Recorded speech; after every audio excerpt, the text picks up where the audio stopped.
کرتوتوں کی وجہ سے بھوک چکھائی اور خوف کا لباس پہنایا، اور یقیناً ان کے پاس ایک رسول انہی میں سے آیا تو انہوں نے اس کی تکذیب کی، تب انہیں عذاب نے آ پکڑا اور وہی ظالم تھے۔ چنانچہ اس میں سے کھاؤ پیو جو اللہ نے تمہیں حلال پاکیزہ رزق دیا ہے، اگر تم واقعی اس کی عبادت کرتے ہو تو اللہ کی نعمت کا شکر ادا کرو، اور اللہ نے تو بس تم پر حرام کیا ہے مردار خون خنزیر کا گوشت اور جس پر غیر اللہ کا نام لیا گیا ہو۔ پھر جو شخص مجبور ہو جائے جبکہ وہ باغی نہ ہو اور نہ ہی حد سے بڑھنے والا ہو تو بے شک اللہ بہت بخشنے والا نہایت مہربان ہے۔ اور اپنی زبانوں کے جھوٹ بیان کرنے کی وجہ سے مت کہو کہ یہ حلال ہے اور یہ حرام ہے تاکہ تم اللہ پر جھوٹ باندھو، تاکہ بے شک وہ شخص جو اللہ پر جھوٹ باندھتے ہیں وہ فلاح نہیں پائیں گے۔ ان کے لیے تھوڑا سا فائدہ ہے اور آخرت میں ان کے لیے دردناک عذاب ہے۔ جو لوگ یہودی ہوئے ان پر ہم نے وہ چیزیں حرام کی تھی جو ہم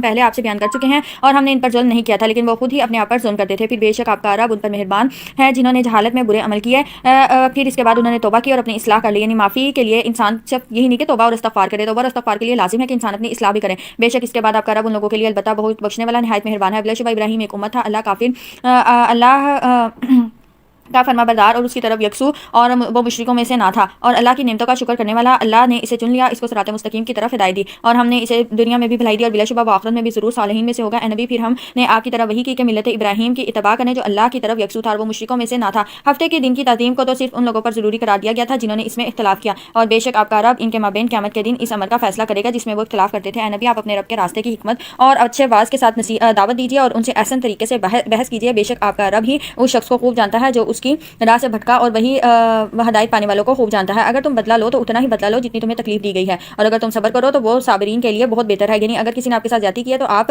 اتنا ہی بدلہ لے سکتے ہیں جتنی آپ پہ زیادتی کی گئی ہے، جتنی آپ کو تکلیف دی گئی اس سے زیادہ جو ہے وہ پھر زیادتی کے زمرے میں آئے گا، لیکن اگر معاف کر دو اور صبر کرو تو وہ زیادہ بہتر ہے۔ اور نبی آپ صبر کریں، آپ کا صبر کرنا بھی اللہ ہی کی توفیق سے ہے، اور ان کفار پر غم نہ کھائیں اور نہ آپ اس پر تنگی میں مبتلا ہوں جو وہ مکر سازشیں کرتے ہیں۔ بلا شبہ اللہ ان کے ساتھ ہے جنہوں نے پرہیزگاری کی اور وہ احسان کرتے ہوں۔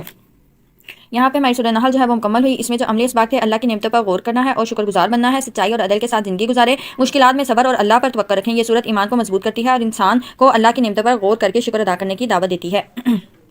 الحمدللہ یہاں پارہ 14 ہمارا مکمل ہوا۔ آگے ہم